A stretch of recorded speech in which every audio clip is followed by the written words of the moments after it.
네, 네 번째 키워드는 기적입니다. 이웃들이 만든 울산의 기적 살펴보시죠.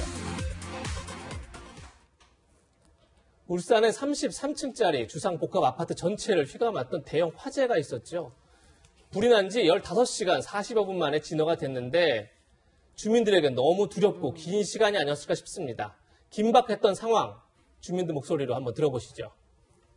창문을 열고 밖을 보니까 불이 날아다니고 있었어요. 주위에 이렇게 보니까 다 창문을 열고 살려달라고 외치는 사람도 있었었고. 아이 찾는다고 애 어머니가 맨발로 나와가지고 계속 애 이름을 부르시면서 울고 계시는 걸 들었거든요. 많이 안타깝게 생각합니다. 소방대원들이 일단 빨리 비상계단으로 내려가라 해서 비상계단으로 일단 급하게 내려왔어요. 평론가님, 네. 일단 불이 이렇게 크게 번진 이유가 뭔지부터 한번 짚어주시죠. 네. 일단 오늘부터 정밀 감식에 들어갑니다. 예. 화재가 진화됐기 때문에. 예. 그래서 정확한 사고의 원인은 이 정밀 감식 이후에 발표가 되겠지만 지금 추정컨대 불의 시작은 12층에서 시작된 것으로 추정되고 있습니다. 실외기냐 아니냐 뭐 여러 가지 얘기가 있습니다. 근데 문제는 뭐냐면 좋아요. 예. 어떤 집에서 화재가 났습니다.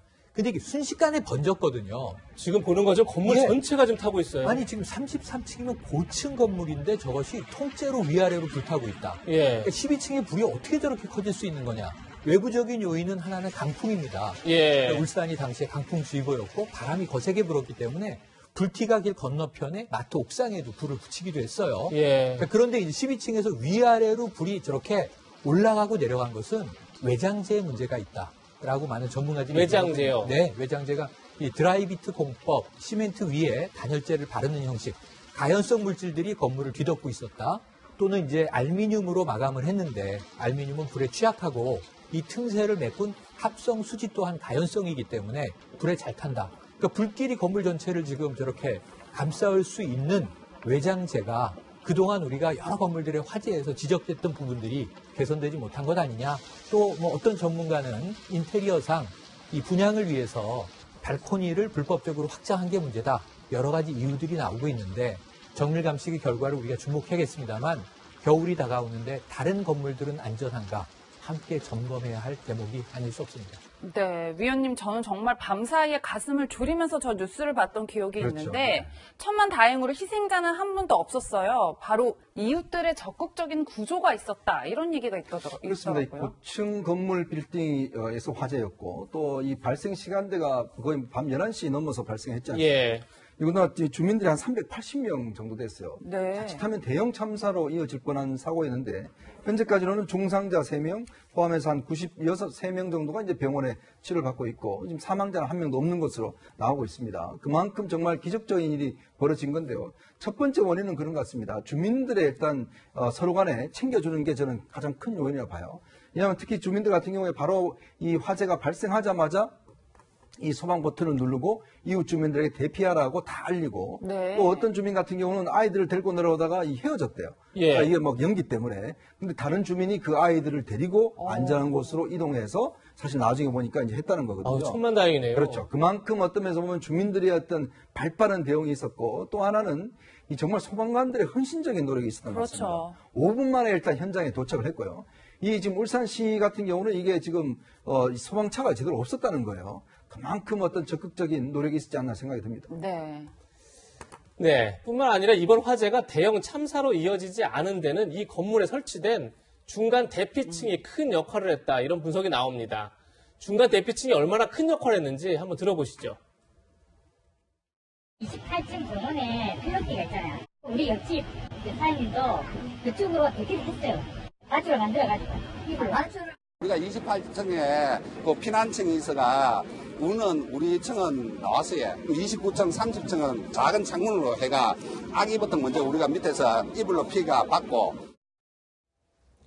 변호사님, 그러니까 이 중간 대피층을 이 아파트는 짓지 않아도 됐는데 지었다는 거 아니에요? 이 아파트는 이제 33층이에요. 예. 건축법에 의하면 50층 이상 그리고 200m 이상 그 초고층 빌딩에 대해서는 피난구역을 짓도록 되어 있습니다. 그 중간에.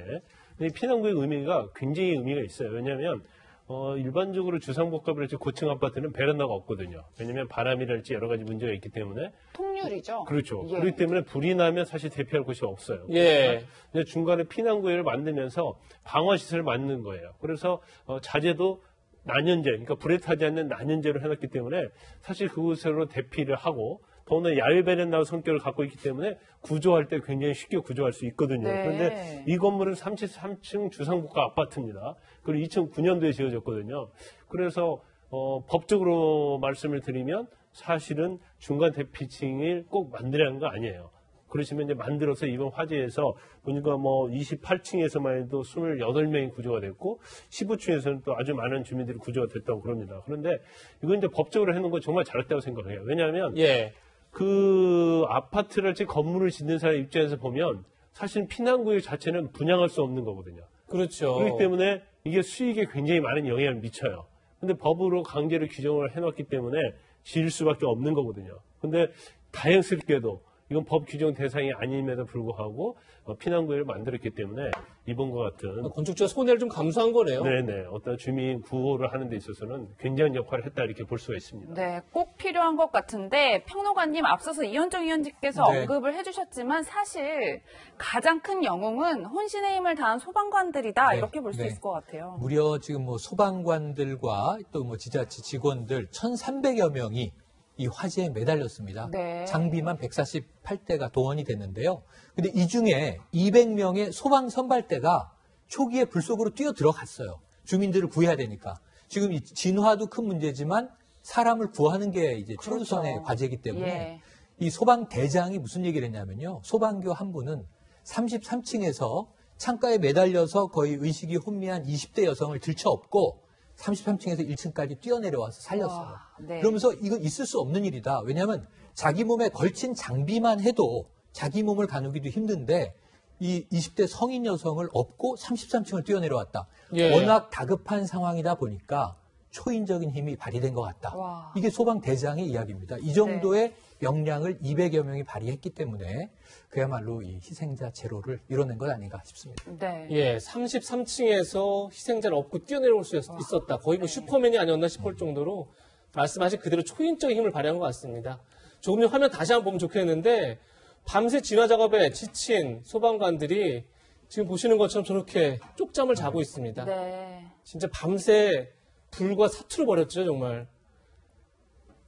탈진한 소방관 지금 머리에 물을 붓고 있는 모습도 사진에 잡혀 있고요. 얼마나 허기졌을까요? 이제야 이제 컵라면으로 겨우 밥을 먹고 있는 모습도 저희가 봤는데 이현종 의원님 네. 정말 소방관들의 헌신, 뭉클한 장면이 아닌가 싶습니다. 그렇습니다. 이제 이번에 소방관 분들이 다 이제 국가직으로 다 전환이 됐죠. 예. 근데 그런 상황에서 저 어제 전장을 보면 왜 우리 사회에 어떤 저런 분들이 있어야 되는지 정말 절감한 그런 상황이었습니다. 특히 이제 저렇게 힘든 일을 하고 난 다음에 정말 이 컵라면 하나 드시는 모습을 보면서 정말 너무 안타깝다는 생각이 들고 주민들 같은 경우에 저 모습 보면서 이제 어떤 분들은 김밥 말아서 싸주신 분들 예. 등등 해서 주민들도 많은 이제 또 주변에 계신 분들이 지원을 했던 것 같아요. 그만큼 어떤 소방관들이 없었더라면 정말 제가 볼 때는 아마 저 화재는 큰 참사, 왜냐하면 참사가 나는 모든 조건들이 갖춰 있어요. 강풍이 불었죠. 겉면 다 탔죠. 높은 예. 고층 빌딩이죠. 장비 부족하죠.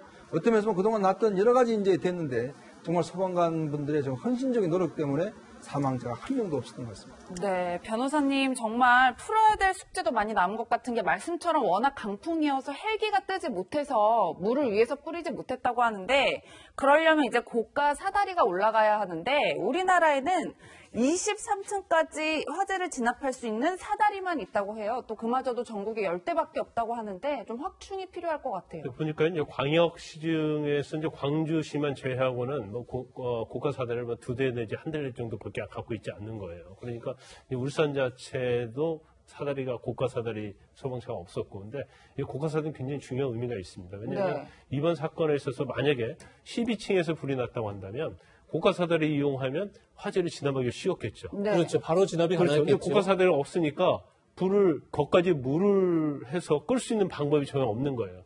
더군다나 헬기가 헬기가 띄울 수 있었다고 한다면 헬기가 불을 끄는데 도움을 줬겠지만 이제 강풍이 있었다고 그러잖아요. 헬기가 나중에 진압도 했었습니다. 그렇죠. 예. 그래서 초기에 화재를 진압하는 데 있어서는 고가 사다리가 굉장히 중요한 의미가 있는 거거든요. 그렇죠. 그런데 사실 지난번 제천 화재 있었잖아요. 엄청나게 크게 났고 그 이듬해 보니까 예산을 보니까 예산을 굉장히 많이 책정을 했더라고요. 그래서 많은 소방 뭐 관련된 헬기를 갖춰졌는데 그 다음에 보니까 또 별로 이렇게 또 예산이 좀 책정되지 않았어요. 그래서 이번 기회로 지금 우리나라 어떤 건축을 보면 굉장히 고층화되고 있잖아요. 그러니까요. 그래서 예. 고가 사다리는 뭐 광역시 말고도 상당히 많이 필요하고 이번에도 뭐 다음 날 6시에야 고가 사다리가 도착을 했다고 하니까 네. 결과적으로 불을 끄지 못하고 방치한 결과가 됐잖아요. 그래서 저렇게 불이 15시간 동안이나 계속 활활 타오를 수밖에 없는 상황이었다 이렇게 봅니다. 네. 네. 따뜻한 미담도 있었습니다. 화재 현장 맞은편 건물에 있는 벤츠 전시장에서 소방관들을 위해서 건물 1층을 네. 이렇게 쉼터로 내줬습니다. 최영일 평론가님, 네. 다 또 국밥을 또 제공했다는 그런 말도 들리더라고요. 이건 워낙 미담이라 제가 이 회장님 이름을 말씀드릴게요. 유재진 회장이라는 분인데 이 벤츠 5층짜리 전시장이에요. 그런데 이분이 아침에 화재 난 인근 건물에 있다 보니까 이 피해가 없나 새벽 7시에 방문을 한 거예요. 예. 그래서 보니까 지금 아까 보신 대로 소방관들이 누워서 휴식을 취하고 있는 겁니다. 길바닥에. 그런데 저때 강풍도 불었고 날씨가 요새 밤에 일교차가 크잖아요. 그래서 1층 전시장을 비워서 여기 들어와서 쉬십시오 하고 휴식과 그리고 소방관들이 가장 감사해야 한 건 뭐냐면 예. 화장실 사용이에요. 왜냐하면 저 아. 화재 현장에 화장실을 쓸 곳이 없어서 그렇네요. 8시간 동안 생리작용을 참고 그냥 고된 구조를 했던 거예요. 그리고 또 한 가지는 이제 300인분의 한우 국밥을 제공하고 간식까지 제공했다고 하니까 저는 뭐 제공한 분의 재산 여부를 떠나서 참 저런 장면에서 이렇게 도움을 줄 수 있다는 거는 좋은 일이다. 이렇게 생각을 합니다. 네. 사건, 사고 소식까지 짚어봤는데요.